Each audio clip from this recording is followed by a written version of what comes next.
General quarters, all hands man your battle stations. Broadcasting live on WNN 1470 AM, 95.3 FM, iHeartRadio, and the World Wide Web. This is Make America Think Again with your Google Blacklisted host, Tom Trento. Danger, Will Robinson. Danger. No, Will Robinson. Danger. You are not going to want to miss Susie Gold. Welcome back. Thank you. Good to be here. You and everybody listening, driving in your automobiles, listening at home, or watching at theunitedwest.org, you're not going to want to miss today's show. 28 days until the election. Today's show is about day 29. What's going to happen on day 29 if on this 5th of August, it's not August, it's October. On this 5th of October, if the weekend polling is correct, there's about 10 polls that occurred this weekend. And everybody listening, at 9:04 in the morning, October 5, 2020, you are not going to want to miss this show. If these polls are correct, former Vice President Joe Biden is ahead nationally by 14 points. Insurmountable number on the day 29 on November 4, Wednesday, November 4.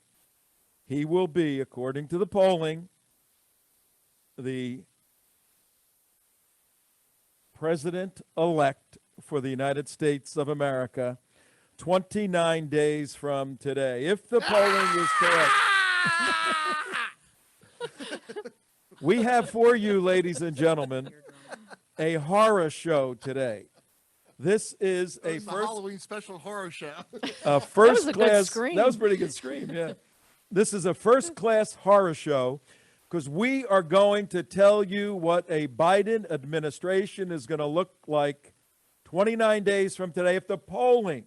They have a whole bunch of them, is accurate. We're going to go through national security issues, through social issues, through economic issues, through Marxist issues. Call your friends, call your neighbors, tell them to listen in, because we're going to scare the bejeebers, the hell. Yeah. We're going to scare the hell out of you today. It's a dose of reality. As a dose of reality, if indeed this guy wins. And we have it with facts and figures and all kinds of different things. But before we get into all of that, we have a special guest with us. Usually comes on once or twice a week, a good friend of ours. She happens to be the nominee by the Republicans in the state of Florida for District 21, big district, Palm Beach and elsewhere, Broward, part of Broward, for the United States Congress, if elected. Our guest will be the youngest congresswoman in the United States of America serving And one right of the now. smartest. Welcome, Laura Loomer. How you doing? I'm doing well. Thanks for having me. Happy Monday. Yeah, happy Monday. I hope you had a great weekend. A lot took place over the weekend, and the polling is indicating Joe Biden. I know you've written a little bit over the weekend about Biden coming to Florida, visiting the Cubans and the Haitians. Give us your worst case scenario if indeed these polls are accurate and Joe Biden wins and he brings in his administration. Well, look, the polls are not accurate. And, the biggest form of evidence to show you that these polls are not accurate is the fact that Biden is on the ground in Florida campaigning today with his wife. If Biden really was 15 points ahead, like some of these polls are saying, and that it was, a lock-in for Joe Biden, they wouldn't be wasting campaign resources 29 days out from Election Day, having him campaign in a state that he has on lockdown, right? So I don't believe the polls. This is the same thing they said about Hillary Clinton in 2016, that she was 14 ahead of Trump in Florida. And I remember election night, I was literally in the room with President Trump on election night when he was announced the winner. I was with James O'Keefe in the VIP reception in New York City and Manhattan. And I remember the reporters an hour before it was called with Pennsylvania, reporters were saying Hillary was going to win by 95%. So, polls are not accurate, and people need to realize that polls are used as a voter suppression tactic to keep people away from the polls so that they feel, less motivated to go vote for whoever they want to support. Because if people like psychologically think that their vote isn't going to count because of these astronomical numbers and margins, then they're not going to show up to vote. So I would not encourage people to listen to polls. If you like a candidate, go vote for that candidate, because the numbers that are going to count are the ballots that are counted on election day, not the polls. Right? You can pay anybody to make a poll and skew it however you want. When you dig into these these polls, even though they're by substantial organizations, you look at the sampling, 800 likely voters, and you look at the spread of Democrat, Republican. Then you start digging down, and you see they're skewed. But nevertheless, because it is voter suppression, the person thinking, do I really want to go? I'm not wild about the president. I'm not even going to go. It's over. I'm not going to vote. Nevertheless, we're going to have a horror show today. We are going to have a horror show. Give us an update, Laura. What's going on with your campaign, and how could somebody get involved to help you become the youngest congressperson serving in the United States Congress? Thanks. Yeah. So my campaign is going really well. We have events every single day. We have sign wavings. Today we're canvassing. We're knocking on doors every single day. We're knocking about 800 doors in the district, meeting voters, and we're meeting a lot of people who are actually Democrats who, but whether they support President Trump or not, they're in support of me over Lois Frankel. And so I knocked a lot of doors this weekend, and surprisingly, there were a lot of Biden supporters who said that they were voting for me. And that's why I don't think that people should really be listening to these polls, because you don't know how an individual feels about a candidate, or whether or not they're even telling the truth to a pollster or a door knocker when somebody answers the phone to conduct these poll surveys. But if people want to get involved with my campaign, they can go to LauraLoomerForCongress.com. We also have an office in Wellington that we share with Trump Victory. And if you want some Trump yard signs or some Laura Loomer for Congress signs, you're more than welcome to stop by. Katie Hopkins is flying in this week, and she's going to be canvassing and knocking doors with us. And we're having a fundraiser with Katie Hopkins. So if you're interested in meeting Katie Hopkins and want to come canvass with us, get involved with my campaign. Katie Hopkins, pretty good. You know Katie Hopkins? I met her actually the night that Laura won the primary. So Katie Hopkins? Yeah. Yep. Mm-hmm. Oh, I didn't know she was here. Yeah, Katie Hopkins is from Britain, and she's a dynamo, let me tell you. A hardcore conservative over there, and that's exciting. When is she going to be in town?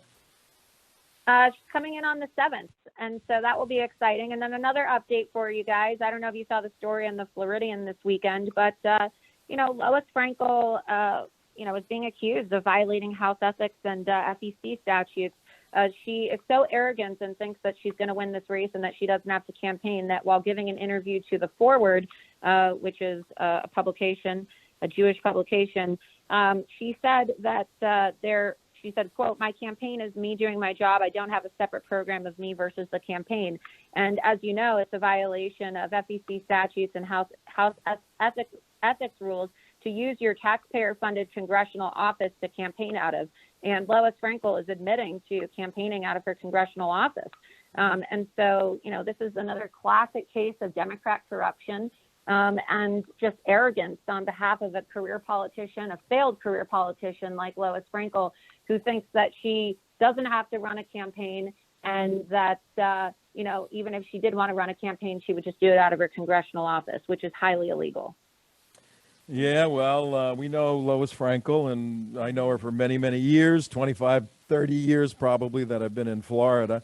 She was a loser, a lazy Lois the loser, and she's been invited to come on this show. We keep putting the invitation out. She's not up at this hour, Tom. She's not up at this hour, yeah. Yeah. But also, too, today's October 5th, and it's the last day to register to vote in Florida. So if you're not registered to vote, make sure that you're registered. If you just moved to Florida, and you want to vote, make sure you change your registration. I'm told that there's, now that we're in phase 3, the lines at the DMV, in terms of you have to make an appointment prior to phase 3, you can actually just go in now and try to get your license. You can also register to vote online. Takes about 2 minutes, or you can go directly to the Supervisor of Elections office. So I would encourage everybody listening to make sure you're registered to vote today. Very, very important. All right, Laura Loomer, thank you very much for being with us. We appreciate it. We know you have a busy schedule, taking your time out once or twice a week to give us an update. I have a question for Laura. All right, you got to make it fast. Okay, We got really, a really lot of fast. stuff going on. Laura, if someone has an absentee ballot, should they bring that absentee ballot Good to question. the polls? Or is it okay to mail it the way it is? Or is it better to put a first-class stamp on it? What would be the best way to get it in? If you live in the state of Florida, if you live in Palm Beach County and you're not going to be sending your absentee ballot from, somewhere out of state, there are 4 offices where you can drop it off.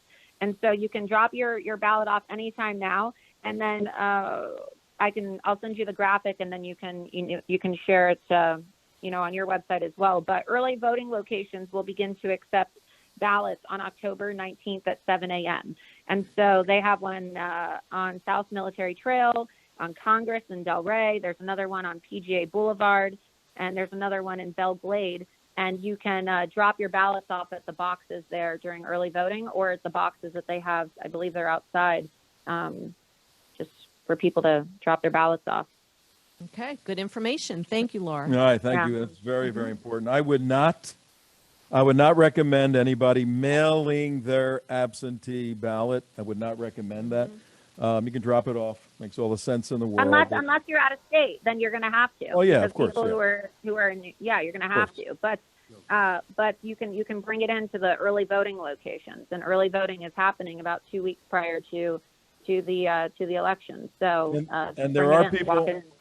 And there are people listening to us out of state that are probably going to be voting. They have to do that. But I would recommend they drive down, spend some money in Palm Beach County, and go work with Laura.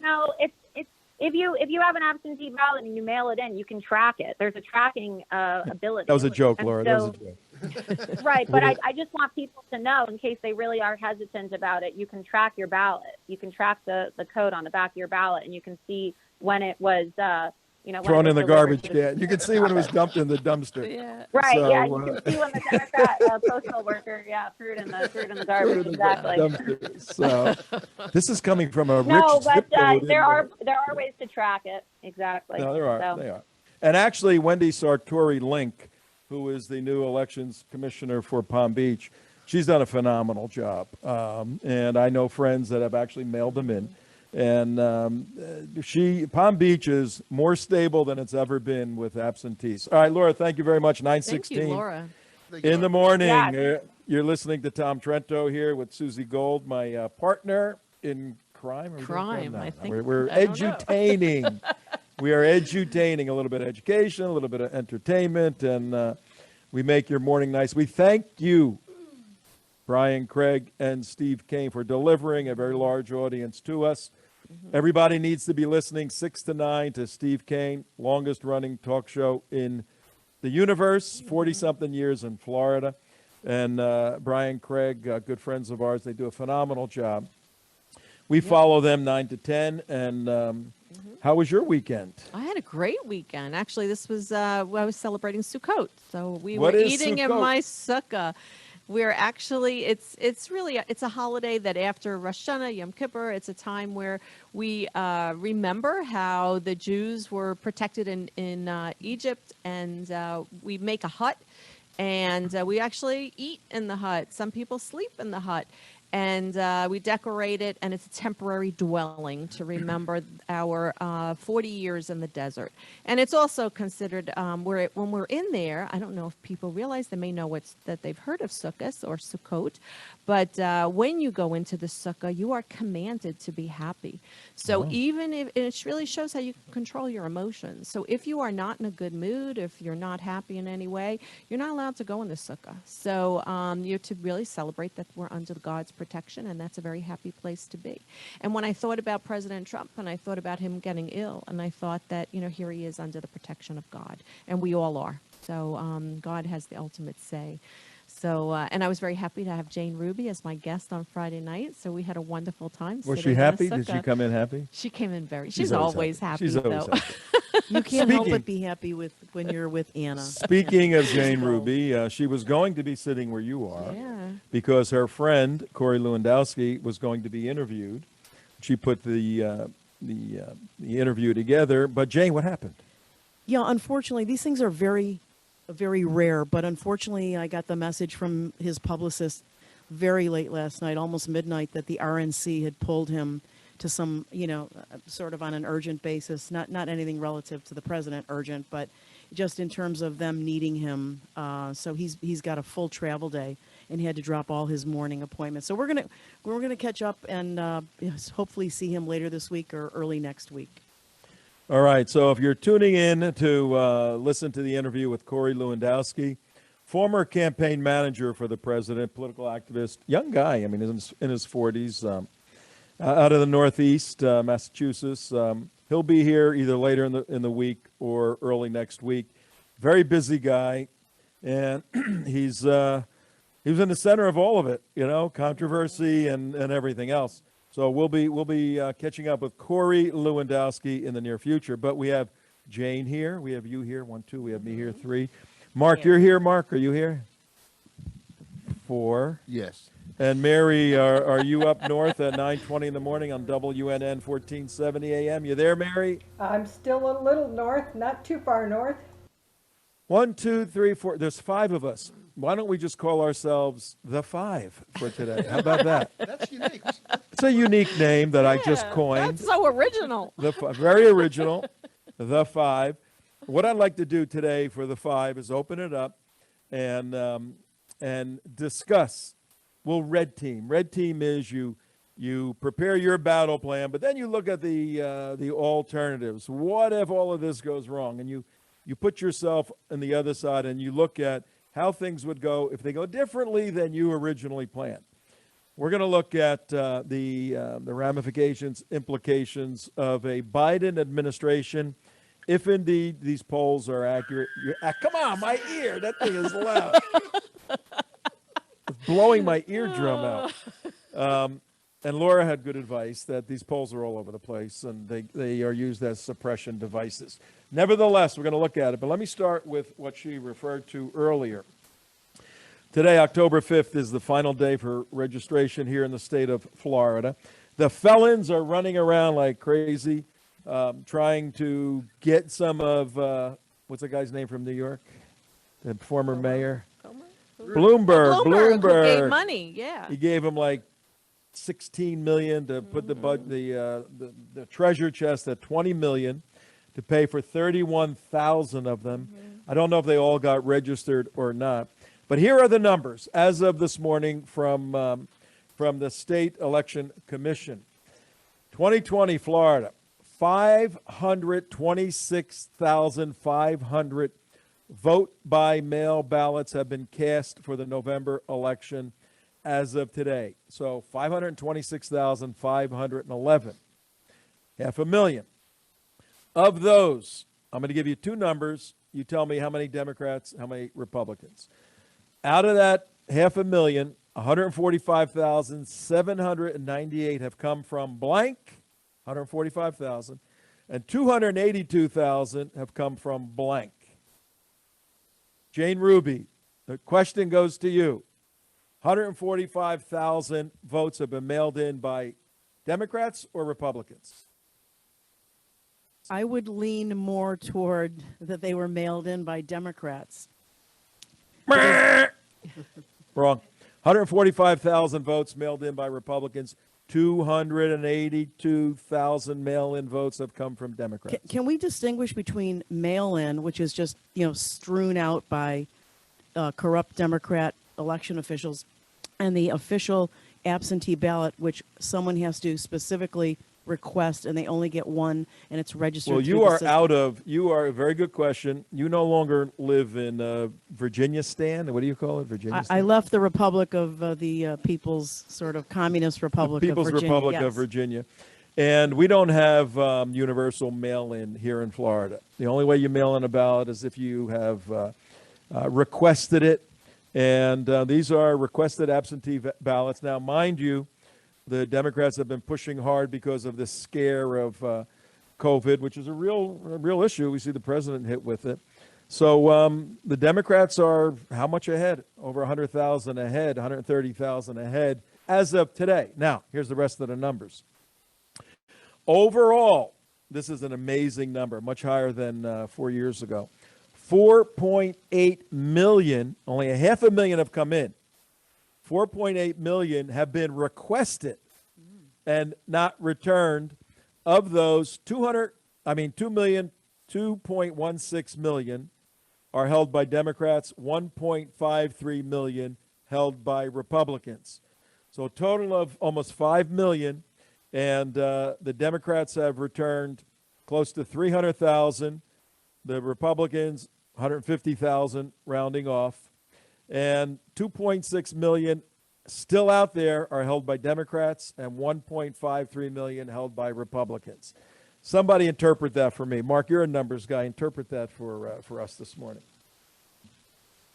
I wasn't paying any attention to you, Tom. Okay. I'm sorry. Susie Gold, you're a number. I see Heard he you. was honest. I see you doing your math. Well, He's I running take around. notes. I take notes. What do you think? What does that say? It says that it tells me that there's a lot of people that are going to go in and they are going to vote, and that's going to be Republicans, and that the 1,000,001 Christians that we are seeking to go out there and vote are going to vote. So we're going to be out there in enormous numbers to make sure that we have a strong Republican base, and that these early numbers are not telling me anything. It's just there are Democrats that are going to go over the fence and they're going to vote for Trump.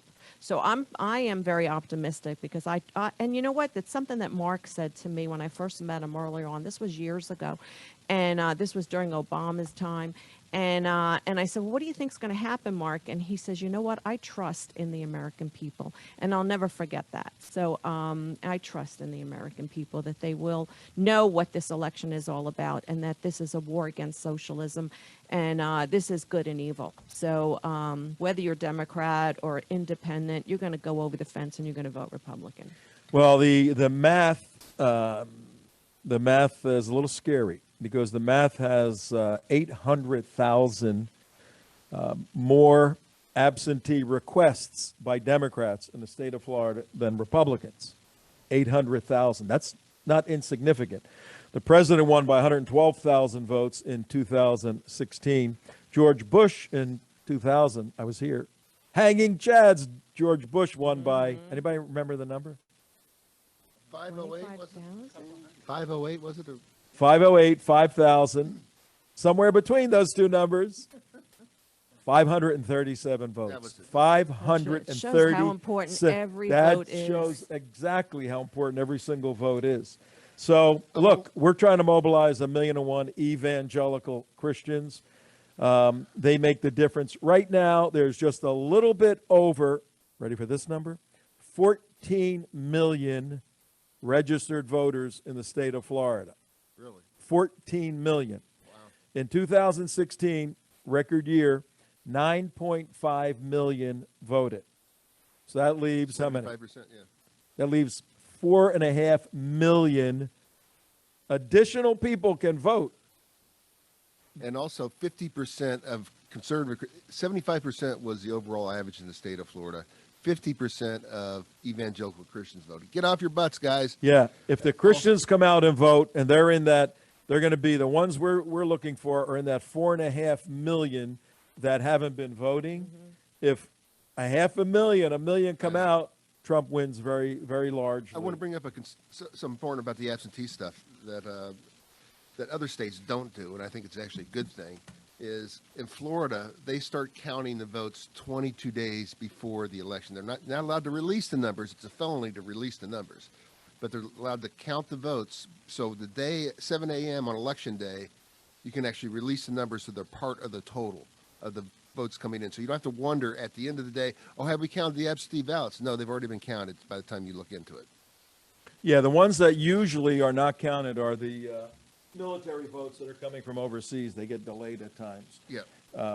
But Florida's usually in the confused mix of what the heck is happening in Florida, in our counties, Palm Beach, Broward.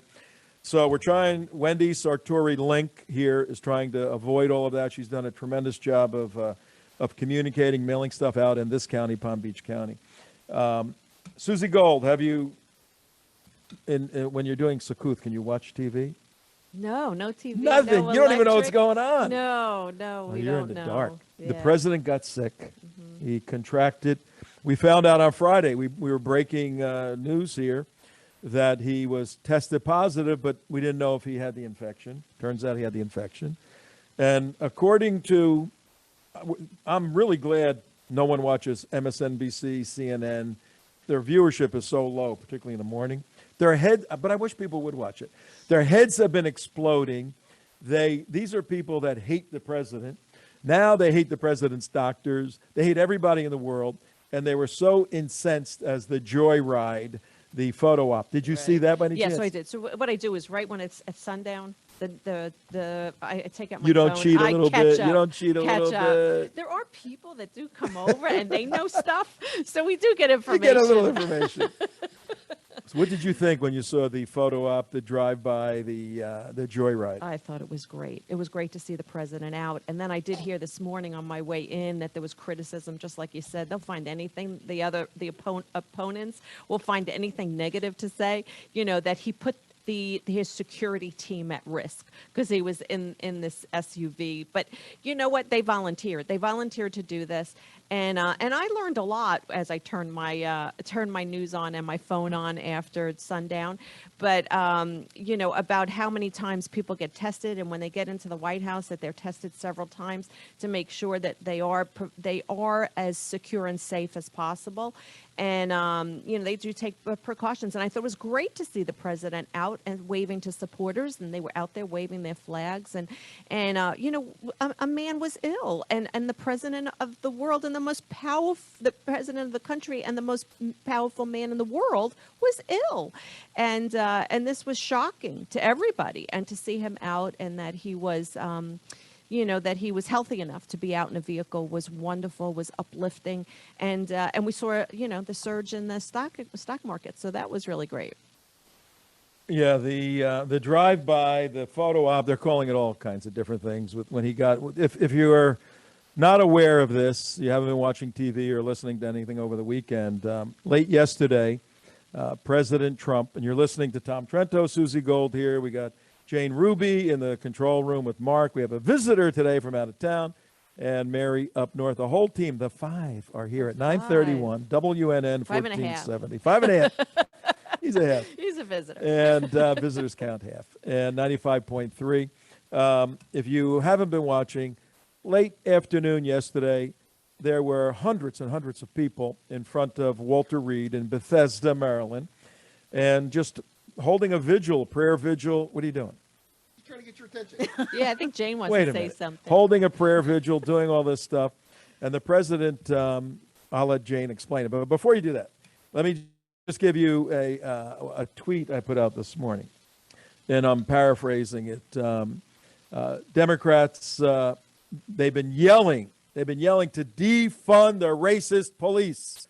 Defund the racist police. Everybody from Kamala Harris, Biden, everyone. Defund the racist police, right? Let's bring in the militia. Cut to the scene outside Walter Reed, cheering crowds for Trump.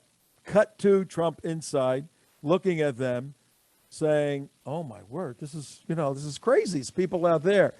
Trump goes to his team. Any way we can go outside? Well, we can pull it off, Mr. President. We can do it. Can we do it safely? Talk to the doctors. Talk to everybody. Yeah, we can pull it off. Right. If we can pull it off, let's do it. He makes that little video. He does a little video. I'm going to do something. He got it all cleared that he can do it. Trump goes out. People out there screaming, yelling, yay, yay, yay. The Democrats, what is their response? Oh, my God, he's endangering the life of the police. Moral of the story, one joyride, one photo op. Trump got the Democrats who hate and want to defund the police now to support and defend the police. What a brilliant move. He's got all these people defending the police now, but tomorrow they'll hate him and want to defund it. Jane Ruby, yes. You've been patient over there. Oh, that's okay. No. You laid out a great foundation. I wanted to add for people's context, because I'm very proud of these people in D.C. who went to Walter Reed. You probably to knew show, a bunch of them over there. You know, I'm very proud of these people. They're actually, I want to take a little credit. They're my peeps. The whole thing was, we started it. Jack Posobiec, Mike W., and I started this thing last week. Believe it or not, we started with the MAGA meetup group. You know, I was one of the founders of that group the day after the president got inaugurated in D.C. And this is a group that's grown to a few thousand, to be honest with you. But we've got quite an extensive mailing list. And so last week, I give credit to Jack Posobiec for coming up with the idea, but we mobilized at least all those people, and I could see a lot of them in the crowd. And the president responded to it, because he has to know every minute that, you know, we have his back and all that. But I'm just proud. The 24/7, they've been out there overnight. You know, Mark Meadows came out with candy kisses from the president. I thought that was sweet.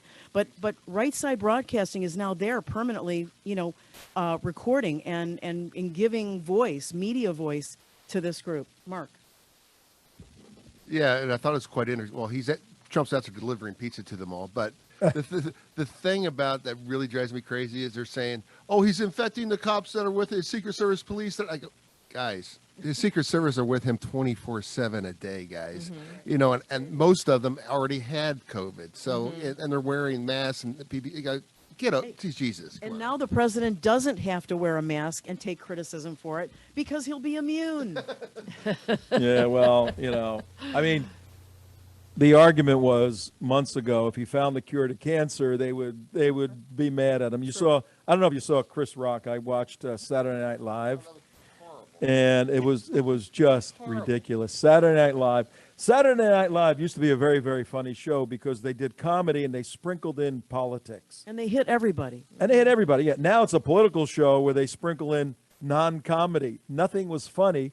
But Chris Rock, you know, and the left liked his opening. Oh, my word, the president's come down with COVID-19. My heart goes out to COVID-19. That was his opening joke. That's not funny. Just stupid. Yeah, and secondly, does everybody notice that the president had a very mild case? Yes, they hit him with all of these medications because he's the president, and you've got to control it. But look at how mild. I've said from the beginning, this virus weakens as it plows through the population, and he was a perfect example of that. Yeah, well, go ahead, Mary. That's you. Yeah, there's on Breitbart, apparently Trump has been having a tweet storm. They're calling it all in caps. And he's got individual tweets out there. Strongest ever military, vote. Law and order, vote. Religious liberty, vote. And he must have about 50 of them here. Pro-life, vote. Fight the corrupt fake news media, vote. He's on a tweet storm, all in caps this morning. They're gonna say it's the drugs. He's taking experimental drugs. Yeah. He's gone nuts, you know. The guy, you can't tie him down. I mean, he works and doesn't sleep 9:36 in the morning. Thank God. Susie Gold here with Tom Trento, WNN 1470 on the AM side of your dial. There it is right there if you're watching. And 95.3 or the UnitedWest.org. You can watch. All right, guys, look. If Biden gets in, and there's a tweet storm. You can look at the tweets. If Biden gets in 29 days from today, because 28 days from today is the election, and today is the last day to register in the state of Florida. All the felons have to get registered. I don't know if that's going to work out. But on the Christian side, the evangelicals, we have millions who are registered but don't vote. That's why I'm not that concerned about getting them registered today, getting them out to vote. If you need motivation, Christians, to get out to vote, listen to the next few minutes of this show. Number one, Ronald Reagan had his, I know, Mark's scrolling all of Trump's maniacal. Read them real quick, Jay. Read them real quick. Yeah, read Oh my them. God, 401k, vote. Biggest tax cut ever, vote. Best VA, Veterans Administration ever, vote. Space Force, vote. He's going nuts. This is great. It's great. He will not be held He will down, not and be thank held God. down. Thank God we have a president who will not be held down. He probably has a routine, and he goes in his room, wherever in a little corner and does all his tweeting. And it's him, because sometimes they're spelled wrong and the syntax is wrong. He just throws things out there. He probably does that. Now he hasn't been doing it. He's going, give me my phone, give me my phone. So, Draw. Right. now compare that to Joe Biden. He's shot. He really is. He's shot. He's got mental problems. It's sad what they're doing to him. Mm-hmm. Of course, you can get adrenaline going, and he stayed alive. It's like a fighter not getting knocked out by Muhammad Ali in the debate. But Biden is shot, and we all know Wednesday night is going to be a big debate between Pence and Harris. Hey, That's Tom. going to be critical. Hey, Tom. But here's what go ahead. With the president's motorcade, they were saying he made more appearances than Joe Biden yesterday. Yeah, he was more fighting appearances COVID. than Biden. Unbelievable. All right, Ronald Reagan had his very famous three-legged stool. He said for a stool to be stable, it needs three legs. One leg, it doesn't stay to it. The three legs were three sectors of government of the United States. One sector was the economy. You have to have good economic policies. The second sector was national security. People want to hurt you, you got to have protection internally, domestic security, externally, national security. A third sector in the famous Ronald Reagan three-legged stool was social issues. You have to have a culture that's united and based upon the Judeo-Christian framework of morality and ethics and jurisprudence. That was the Reagan Revolution. I was part of it. I was there in and out of Washington, D.C. I was part of the religious right. I was in the middle of the whole thing. And 80 to 84, it was amazing. And then even past that. Let's just take a look at the social issues, what the fabric of this country will be if Biden is elected 29 days from today, as it relates to the First Amendment and the Second Amendment. Let's start with the Second Amendment, which many people, who's buying all the guns now? You can't buy a gun, and you can't get your permit right now. The FBI are so backed up. Who's buying all those guns? Republicans have their guns. A lot of Democrats. Democrats are buying guns. Why are Democrats buying guns? They want to make sure that they're protecting themselves, because here we're talking about defunding the police and who's going to protect us. And that's what the government's supposed to do, is protect us. It comes down to basic human survival needs: food, shelter, protection, clothing. And when the Democrats unleash holy hell with Antifa and Black Lives, Democrats go, black Democrats are buying guns like crazy, saying, I got to protect my family. If these maniacs come to my house, I want a fighting chance. What's going to happen to the Second Amendment if Joe Biden is elected president and Beto O'Rourke is his czar of the Second Amendment, which is the plan right now? You got to, if anybody didn't watch the Mark Levin show last night, if you got a DVR, record it. Ted Cruz gave a brilliant analysis of what would happen to the Second Amendment because of the Heller decision. It only won by one vote. The Washington, D.C. Heller decision. Yeah. It only won by one vote. And It gets challenged and goes back and forth, And on, the- off, on, off. and Biden came out and said he's going to reverse that decision. And at that, it's not only just taking away. It says the arguing opinion of that was that nobody has a right to a Second Amendment possession of guns, unfettered. And the president knows what he's doing when he talks about Virginia and Ralph Northam, because 50,000 people descended on Richmond in January to protest taking away our Second Amendment rights. And one of the reasons I left the state is because after he declared an emergency over COVID, he used those police powers on Saturday mornings to write gubernatorial executive orders instituting red flag laws, taking away, making it you can only buy one handgun a month. And he's just stripped so many more things we don't have time for. But you could do a whole show on the Second Amendment and what these Democrat governors have done to strip it away. Yeah, we're doing real quick. This is not hypothetical. This is No, this is not actually hypothetical. happen because they've already set the groundwork in place. All they need is one more vote in the Supreme Court and a Democrat in charge. Bam, it's done. Yep.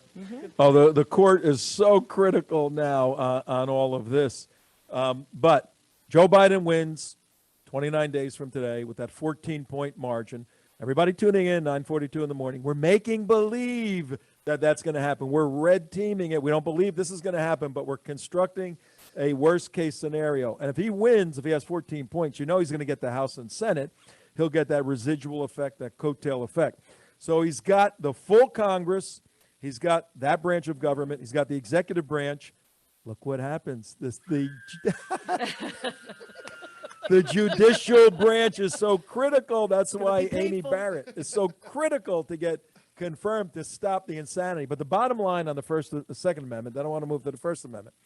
The bottom line on the Second Amendment is every conceivable federal legislation to prohibit people from owning and using guns will occur, if not legislatively, certainly by executive order. And every state will look like Chicago or New Jersey, where it's almost impossible to own a gun. And obviously, I want everyone to think about this. All of you Christians, even if you don't own guns, I want you all to think about this. If you make 50 million laws and all the laws restrict law-abiding people from owning guns, what's it going to do for the people that don't follow the law? Are they going to go, oh, a whole new bunch of laws. I'm not going to buy illegal guns and rob people anymore. Yeah, it's going to be a free-for-all. They're just going to, we're going to see rioting in the streets like we're seeing in Chicago and in Portland. And we're going to see that all across the country. More bad people are going to have more guns, and more good people are going to have less guns. And look, nobody wants to use a gun, but you see how in these situations guns repel evil behavior. Well, the NRA has said for years, the way you stop a bad guy with a gun is Have a gun. have a good guy with a gun. You need a good guy with a gun. That's what the police are all about, the first line of defense. Let's go to the First Amendment, which includes religious freedom, and it includes the freedom to petition your government, the freedom to protest, and the freedom to speak freely, to not be censored. We're already censored. We're already censored all over the place. What's going to happen, guys, Mary, Mark, Jane, Susie, what's going to happen to the First Amendment if these free speech Democrat Marxists get in?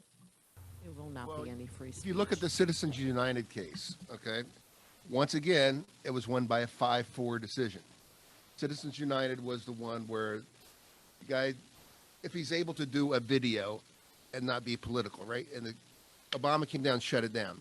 And they asked in that decision, in the dissenting opinion, they said, are you allowed to censor books? And the dissenting opinion said, yes, absolutely. So there goes your freedom of speech right out the window. And they cited why they had in the Supreme Court. Once again, 5-4 Supreme Court decision. Flip it the other way. Citizens United gets thrown out, and you can start banning books, videos, anything you want because of political opinion. Well, I think the Democrats have, and it is a legitimate word, bastardized the First Amendment by bringing what they call hate speech into play as a smokescreen to destroy freedom of speech. So it's not, and the litmus test is personal offense, feeling offended or hurt. And these are just absurd concepts that the Founding Fathers, wanted to override. It's what they fled, in England. So it's really sick. The First Amendment is so complex. Like you pointed out, Tom, it's all those layers. It's religion, speech, assembly, and those kinds of things. But hopefully, and who just, I think it was Ted Cruz just wrote a book called One Vote Away. That's what I was talking about. One vote away, that it can make a difference. But if one of the main reason President Trump needs to be reelected is because he will probably have another 1 or 2 judges after that, and our country will be set for 50 to 70 years. I would say that might be a little bit, but otherwise it's in tremendous peril. It's not easy to be able to bring up big tech and stuff like that. Yeah, we are talking right now, 9:47, about what the country's going to look like with a Biden administration, based upon the polling done by all these organizations saying he's 14 points ahead, and they then drill down to where President Trump is behind with plus 65 seniors and women, way behind Biden. So they're calling the race today, basically. We're red teaming it here at the show, Make America Think Again, over here. Tom Trento, your host, Susie Gold. 947 WNN. Thanks for listening. Mark, cue up that commercial that we'll do later on because that's part of it. But now I'm reading, it's killing my ear. Now I'm reading from the platform that the Democrats have written. I'm just going to go give you the headings. It's 100 pages, this platform. I'm going to give you the heading under the Healing the Soul of America. You got that? Healing the Soul of America. So they're very good with language. Sounds so wonderful. Yeah, it sounds so Tom, wonderful. is that H-E-E-L? Yeah, you know, that would make more sense. They spelled it the other way, H-E-A-L. They have all the media people and the movie people, so they know how to construct words, supposedly. Healing the Soul of America sounds great. Now, watch as I go through this. They have about 10 categories, and each category has, 5 pages. Protecting America's civil rights, except if you're a Christian or a conservative Jew. Achieving racial justice and equality. That's Black Lives running their program. Protecting women's rights. That's the whole host of pro-abortion rights all over the place. Protecting LGBTQ. They don't have time to put all the rest of the letters, plus rights. Protecting disability rights. Honoring indigenous tribal nations. Ending violence against women. Ending the epidemic of gun violence, Second Amendment. Supporting faith and service. Supporting press freedom. Supporting the arts and culture. All of that, a lot of that sounds pretty good. That's Reagan's second leg of social concerns. What's the society going to look like of a Biden administration if they implement their philosophy, their Marxist view on these issues? What do you think? Yeah, so we know that that's a Marxist view, that they all sound very flowery. Everything sounds so positive. Utopia. Yeah, and they do have the left has a wonderful way of building on emotion, the emotion of this. Sure, we want to help everybody, but really what they're saying is shut down. And we could see what's already happening in our universities where, if you don't speak the narrative, you're out. The same thing with abortion or with, they're saying, women's rights. If you believe differently than what they're saying, you're ousted, and there is no calm. They want this racial distancing and to tear people apart, which they've already started. So we see all these flowery words and concepts are not the way it is. Let's not forget the jihadist influence in all of this as well. We have the Red Alliance, the Marxist Alliance. We have the Green Alliance, the Islamic Biden Alliance. Said Antifa is just an idea. Where wonderful. Nihad Awad, the head of CARE in Washington, D.C., back during Ferguson, 2015 or so, he then went on record as saying that Islam, Black Lives Matter, when it actually started with Trayvon Martin here in Florida, but in Ferguson, Nihad Awad, he's a terrorist, basically, cultural terrorist. He's a supporter of Hamas. I mean, he's a real terrorist. And his organization, CARE, has been indicted as a co-conspirator. Not indicted yet, but preliminarily indicted, to be evaluated, but Obama threw all that out. He said, Black Lives Matter issue is our issue too. He put the two together. So they're constructing the country that the Democrats are going to put together. If you read Karl Marx, Das Kapital or the Communist Manifesto, it sounds the same way. And how do you get this equality in a culture where there's rich people and poor people? How does that happen? What are the Democrats going to do to solve the issue of equality, financial equality? How are they going to fix that problem? Yeah, level the playing Through field. Marxism. Yeah, They're definitely Marxists. Everybody's going to look the same. Like The Marxist jihadi connection. yeah. What is it? We have From the each according to his ability to each according to his need. We got to redistribute wealth. And Biden's right in the middle of that whole thing. We have the discovery of the explanatory memo in Annandale, Virginia, right, in 2006, that shows that the Muslim Brotherhood it's civilization jihad. And in Virginia, there was no better example. They have assumed they've won elections at local and state level, and they're waiting like fire ants to attack as a group. And they've attached themselves like a cancer to the Democrat Party. There's a Muslim caucus specifically to entree the Muslim Brotherhood into American politics. So Virginia, we're in trouble. there's no secret. I mean, there's no coincidence that they surrounded our nation's capital. And when they get the word, it's going to be very difficult to fight back. But Virginians are prepping and loading up, I can tell you. And there's been, In 2016, there we go, we listen. can change the reality of our time. This is Nihad Awad. This is the time for us as American Muslims to be in the front, not to retreat, because all of you are leaders. Your votes are your negotiating power in the year 2016. Turn your centers, Islamic centers, mosques, into registration centers for voters. Black Lives Matter is our matter. Black Lives Matter is our campaign. So dangerous. There it is, Nihad Awad going on record back in 2015, 2016. You know, John Guandolo taught us that every Muslim organization in the United States is under the Muslim Brotherhood, and their goal is to take us down. I think they said, quote, by our own laws and our own hands. Yep. Got to start paying Destroy our attention to that. miserable house from within. Hey, we're going to have to continue what the world is going to look like. I want to look at what the Middle East is going to look like, what Israel is going to look like with a Biden administration. We had the commercial, Tom. Yeah, let's also, what are the suburbs going to look like? Back during the Biden-Obama administration, they came up with a 13% plan, basically to force integration into neighborhoods that are just stabilized. They may have black people, they may not. And I don't know of any neighborhood in the country where you can exclude anybody for any race, religion, or creed. So they're creating a solution to a problem that doesn't exist. But that's what the Democrats do. Listen to this this piece right now. Now, an important message.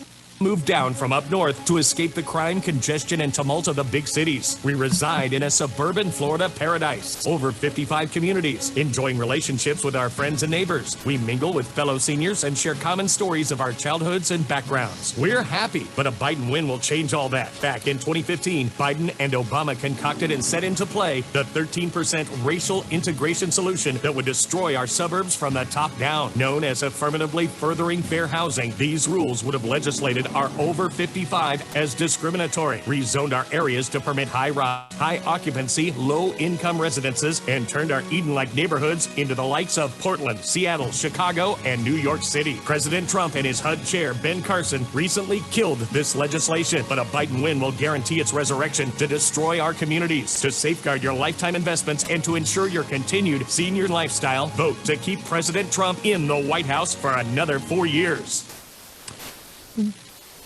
Crazy, huh? Crazy situation. All right, look, we got to get going, folks. Tomorrow we have Pastor Umar Malinde. Is he coming Yes, on? we do. Yeah, he's going to be on tomorrow. An amazing guy from We also have Uganda. a GOP representative. Good friend of ours. Tune in tomorrow for sure. We'll continue But with we what need the to end world on will a look like. positive note, right? Go ahead. That we do have the power, and every vote counts. And just like we said with the Bush, with that election, Bush won by 500 some odd votes. Every single vote counts. So get out, vote. Christians, get out. And Susie, make Jews, wake up. Yes. And so, Susie, how about our little website with that little button on it? Yeah, we have a blue button that says donate. Go on the UnitedWest.org site so that we could do more to educate more people. We do reach a lot through the radio waves, but there's so much more that we could do. We still have a month to go, 28 days. All right, let's make it happen. All right, goodbye, everybody. We'll Bye, see you tomorrow. everybody. Have a great day. Happy Sukkot.